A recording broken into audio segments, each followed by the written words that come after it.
আপোনালোকে জানে যে মহাপুৰুষ শ্ৰীমন্ত শংকৰদেৱৰ পবিত্ৰ জন্মভূমি বটদ্ৰৱাত ৰাজ্য চৰকাৰে এটা সাংস্কৃতিক আৰু ঐতিহ্য ক্ষেত্ৰ নিৰ্মাণ কৰাৰ কাম হাতত লৈছিলে। আজি মই ৰাতিপুৱাই এই ঐতিহ্য ক্ষেত্ৰ চাব আহিছোঁ। মোৰ মূল উদ্দেশ্যটো হ'ল যে 15 তাৰিখ বা 16 তাৰিখ বা এই মাহত এই প্ৰকল্পটি উদ্বোধন কৰিব পৰা যায় নেকি। কিছু কাম বাকী আছে। মই লোক নিৰ্মাণ বিভাগৰ অভিযন্তাসকলৰ লগত কথা পাতিম। যদি আমি অহা 7 দিন বা 3 দিন বা 10 দিনত আমি সমাপ্ত কৰিব পাৰোঁ, তেতিয়াহ'লে আমি উদ্বোধন কৰিম। আৰু যদি আমি দেখা পাওঁ যে নহয় এই কামখিনি সমাপ্ত কৰিব পৰা নাযায়, তেতিয়াহ'লে আমি নিৰ্বাচনৰ পিছত ইয়াক উদ্বোধন কৰিম। গতিকে আজি এটা মই ক'ব গ'লে এটা সৰজমিন পৰ্যবেক্ষণ এটা কৰি যাওঁ বুলি ইয়ালৈকে। অসমবাসীৰ বাবে ভাল খবৰ যে প্ৰধানমন্ত্ৰীৰ পিছত আকৌ গৃহমন্ত্ৰী এটা এতিয়ালৈকে গোটেই কথাখিনি মই আজি গৈ পেলাই ইয়াত যিখিনি দেখিলোঁ তাৰ ওপৰত গুৱাহাটীত জুকিয়াই পেলাই আমি ইয়াক সিদ্ধান্ত ল'ম। 14 মাৰ্চৰ কথা তেনেকুৱা একেবাৰে সিদ্ধান্তটো আমি লোৱা নাই, কাৰণ মই আজি চাইহে গ'লো। এতিয়া মই এবাৰ চাই লওঁ। চোৱাৰ পিছত খুব যদি ভাবোঁ যে কৰিব লাগে, কৰিব পৰা যাব। যদি কৰিব বোলে নহয় আৰু অলপ সময় লৈ কৰোঁ। গতিকে বিষয়টো আজি গধূলিৰ ভিতৰত আমি পৰিষ্কাৰ কৰিম। এতিয়া প্ৰথম, দ্বিতীয়, তৃতীয় পৰ্যায় 3টা পৰ্যায়ৰ কাম প্ৰায় একেলগে চলি আছে। গতিকে ইয়াতে বিল্ডিং বুলি এটা বিল্ডিঙে বাকী আছে। বাকীখিনি musical fountain, light and sound show', বাকীখিনি আনুষংগিক, মানে যিখিনি আমাৰ মেইন কনষ্ট্ৰাকশ্যন এক্টিভিটি 80% কমপ্লিট হৈছে। 20% আমি যিটো টাল বিল্ডিং বুলি কওঁ, সেই বিল্ডিং এটা হ'ব খালি বাকী আছে। সেইটো প্ৰায় 70% হৈ গৈছে। আৰু বাকীখিনি এতিয়া ইয়াত এটা যিটো ৰূপ দিয়াৰ কথা যে মিউজিকেল শ্ব' হ'ব, লাইট এণ্ড চাউণ্ড শ্ব' হ'ব, এটা মিউজিকেল ফাউণ্টেন হ'ব, ল'ৰা ছোৱালীবিলাকে আহি খেলিব পৰাকৈ এটা চিলড্ৰেন জোন হ'ব। এতিয়া বেচিকেলি সেই পাৰ্টটোহে আমাৰ ইয়াত বাকী আছে। যিটো হাৰ্ডৱেৰ হৈ গ'ল, ছফ্টৱেৰখিনি বাকী আছে। আমাৰ কাৰণে এটা গৌৰৱৰ কথা, যোৱাকালি প্ৰধানমন্ত্ৰী ডাঙৰীয়াই লাচিত বৰফুকনৰ ইমান ডাঙৰ সুন্দৰ প্ৰকল্প এটা উদ্বোধন কৰি থৈ গৈছে। ইয়াৰ পিছত অসমৰ জাতীয় জীৱনক ঐতিহ্যমণ্ডিত, মহিমামণ্ডিত কৰাৰ বাবে আমি বটদ্ৰৱা হাতত লৈছিলোঁ। বটদ্ৰৱাও সমাপ্তিৰ পথ। তৃতীয়তে আলাবৈ ৰণৰ আৰু এখন ক্ষেত্ৰ চলি আছে। আলাবৈ ৰণৰ 10,000 সৈনিকক সুঁৱৰি মাধৱদেৱ কলাক্ষেত্ৰ আমি সম্পূৰ্ণ কৰিলোঁ।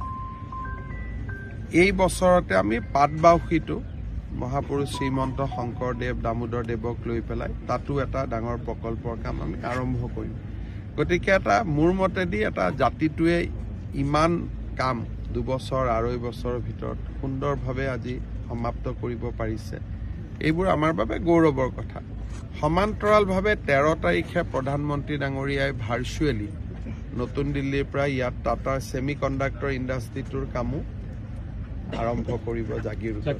গতিকে কালি প্ৰধানমন্ত্ৰী ডাঙৰীয়াই কৈ যোৱাৰ দৰে বিৰাসত ভি বিকাশ ভি, ঐতিহ্যও আৰু বিকাশো। আমি ঐতিহ্যৰো হাতত লৈছোঁ, বিকাশো হাতত লৈছোঁ। আমি তাৰ এটা ধুনীয়া সংমিশ্ৰণ আমি কৰিছোঁ। গতিকে আজি আপোনালোকে দেখিছে কি এটা বৈকুণ্ঠপুৰী সদৃশ এই থানখন। এতিয়াই কামটোতো মই আগতে কৈছোঁ যে আৰু 20% হ'ব বাকী আছে। এতিয়া এটা কি বৈকুণ্ঠপুৰী সদৃশ এটা ৰূপ লৈছে।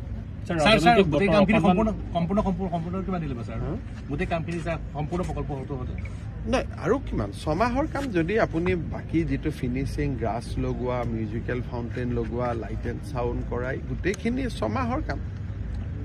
10 মে আমাৰ চৰকাৰৰ 3 বছৰ হ'ব। 10 মে দিনাখনতো আৰু আমি পৰ্যটকে একদম খুলিবই পাৰিব, সেইটোতো টাৰ্গেট আছে।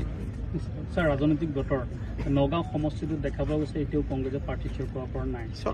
তেওঁলোকৰ প্ৰাৰ্থী সিলেকশ্যনৰ প্ৰক্ৰিয়া আছে। 11 তাৰিখে মিটিং হ'ব বুলি কৈছে, 12 তাৰিখে প্ৰাৰ্থী তালিকা ওলাব। নিৰ্বাচনৰতো দিন ঘোষণা হোৱাই নাই। আগে পিছেতো প্ৰাৰ্থী তালিকা কেতিয়া ওলাইছিল? মনোনয়ন পত্ৰৰ শেষ দিনা। গতিকে এইবাৰ আচলতে প্ৰাৰ্থী তালিকা ওলোৱা কাৰো সময়ে হোৱা নাই। আগতে আপুনি নগাঁৱত 50-50 বুলি কৈছে, তাৰপিছত পাৰ্চেণ্টেজ নগাঁও 50-50 আছে, নগাঁও 50-50তকৈ বঢ়া নাই।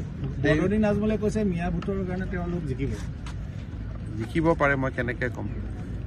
কিন্তু এইবাৰ মই আশা কৰিছোঁ যে মুছলমান সমাজৰ মা ভনী বাইদেউ অন্তত নাৰী শক্তিয়ে প্ৰধানমন্ত্ৰী মোদী ডাঙৰীয়াক আগতকৈ বেছি সমৰ্থন কৰে। ছাৰ, কেইদিনমানৰ পূৰ্বে যে প্ৰধানমন্ত্ৰী অহাৰ পূৰ্বে গৌৰৱ গগৈয়ে নগাঁৱত এখন সংবাদ দিছিলে, তেওঁ কৈছিল যে কংগ্ৰেছৰ নেতা গড়হত্যা বন্ধ হৈছিল বুলি কৈছে। এতিয়া মই সেইটো আৰু ক'লে আৰু পৃথিৱীত চবেই হাঁহিব, আৰু আপোনালোকেও হাঁহিব লাগিছিলে। আপোনালোকে নাহাঁহিলে কিয়? মোক সোধাতকৈ সকলোৱে মিলি ধুনীয়াকৈ হাঁহিব লাগিছিল। যদি অসমৰ মিডিয়া কৰ্মীক বা মিডিয়াৰ মানুহক কোনোবা ইমান বুৰ্বক বুলি ভাবে, সেইটোতো আৰু মোৰ কোৱাৰ উত্তৰ দিব নালাগে। এতিয়া আপোনালোকে ক'ব লাগিছিল, আপোনালোকে ৱাৰ্কআউট কৰি দিব লাগিছিল যে আমাক ইমান কিয় বুৰ্বক সজাইছ বুলি। সংবাদ কৰ্মী হ'ল বুলি সকলো কথাই আৰু নীৰৱে কেনেকে শুনিব পাৰে। আৰু ছাৰ, অখিল গগৈ কৈছে তেওঁলোকে কোনোপধ্যে কাৰ সময়ত আন্দোলন কৰাৰ অধিকাৰ আছে, কিন্তু ৰাজনৈতিক দলে উচ্চ ন্যায়ালয়ৰ নিৰ্দেশ অমান্য কৰিলে তেওঁলোকৰ পলিটিকেল পাৰ্টি ৰেজিষ্ট্ৰেশ্যনো কাটা যাব পাৰে। ধৰক এতিয়া গুৱাহাটী উচ্চ ন্যায়ালয়ে কৈছে বন্ধ ঘোষণা কৰিব নালাগে। এতিয়া ৰাজনৈতিক দলে যদি বন্ধ ঘোষণা কৰে, তেতিয়াহ'লে আমিতো ইলেকশ্যন কমিশ্যনক দি দিম যে এইটো হাইকোৰ্টৰ অৰ্ডাৰ ভায়লেট কৰিছে। কোনোবা ছাত্ৰ সংগঠনে বন্ধ দিয়াটো বেলেগ কথা, কিন্তু পলিটিকেল পাৰ্টিয়ে হাইকোৰ্টৰ অৰ্ডাৰ ভায়লেট কৰিব নোৱাৰে। নাম্বাৰ 1। নাম্বাৰ 2, IMDT অসমত কেনেকৈ বাতিল হৈছে? আন্দোলন কৰিতো বাতিল হোৱা নাই, যুক্তিৰ ভিত্তিতহে বাতিল হৈছে। গতিকে যদি কা বিৰোধী লোকসকলৰ যুক্তি ইমান শক্তিশালী, সঁচাই যদি কেন্দ্ৰীয় চৰকাৰ ৰাজ্য চৰকাৰে বেয়া কাম কৰিছে, উচ্চ ন্যায়ালয়টো নিজেই কাখন বাতিল কৰিব। গতিকে অসমৰ ইতিহাসত আগত এটা উদাহৰণ আছেই যে IMDT আইন কোনো আন্দোলনৰ জৰিয়তে বাতিল হোৱা নাই, সুপ্ৰিম কোৰ্টত বাতিল হৈছে। কাৰ গোচৰ চলি আছে, ৰুলটো নটিফাই হ'লে কাৰ গোচৰ উচ্চ ন্যায়ালয়ত আহি যাব। গতিকে ধুনীয়াকৈ আপোনালোকৰ পক্ষটো আপোনালোকে কওক, আমাৰ পক্ষটো আমি ক'ম, উচ্চ ন্যায়ালয়ে জাজমেণ্ট দিব, চবেই মানি ল'ম। এইটো হ'ল গণতান্ত্ৰিক পৰম্পৰা। ইয়াতে আৰু এতিয়া ৰাজ্যসভা লোকসভাত পাছ হোৱা বিল এখনক লৈ এইটো মাত্ৰ ৰুলহে। আচল কামটোতো কেতিয়াবা হৈয়ে গ'ল, যেতিয়া আন্দোলন হ'ব লাগিছিল তেতিয়াই এক্সেজ হ'ব লাগিছিল। আচল একখনটো হৈয়ে গ'ল, এতিয়াতো একো বাকিয়ে নাই। কিন্তু অমিত শ্বাহে কৈছে যে নিৰ্বাচনৰ পূৰ্বে এইটোতো ৰুল হয়। এইটো তেওঁতো 5 বছৰত লোকসভা শেষ হোৱাৰ আগতেই, লোকসভাত আইন এখন পাছ হ'লে লোকসভা শেষ হোৱাৰ আগতেতো তেওঁ নটিফাই কৰিবই লাগিব। সেইটোতো এটা ৰুল বা নিয়ম। কিন্তু আন্দোলন হ'ব লাগিছিল আইনটো পাছ হোৱাৰ সময়ত। এটা ৰুলখনত মানে ল'ৰা ছোৱালী জন্ম হৈ গ'ল, এটা নামাকৰণটোৰ সময়ত হুলস্থুল কৰিলে কি হ'ব? গতিকে আৰু মই ভাবোঁ যে অসমত আন্দোলনৰ পৰিৱেশ সৃষ্টি কৰিব নালাগে। কা বিৰোধিতা কৰা সকলকো মই সন্মান কৰোঁ, কা ছাপোৰ্ট কৰা সকলকো মই সন্মান কৰোঁ, কিন্তু অসমৰ ইমান এটা ধুনীয়া পৰিৱেশ এটা কোনোতো মানুহো নাহে। এইটোতো হিমন্ত যেনেকৈ মোদীজীৰ গেৰেণ্টি বুলি কয়, হিমন্ত বিশ্ব শৰ্মাৰো গেৰেণ্টি যে এটাও নতুন মানুহ নাহে বা মই আহিব নিদিওঁ। গতিকে আন্দোলন কৰাৰ কি ৰাস্তা, কি লাভ আছে? অগপই কালি মোক অতুল বৰাই কৈছে আজিকালিৰ ভিতৰত কৰি দিব।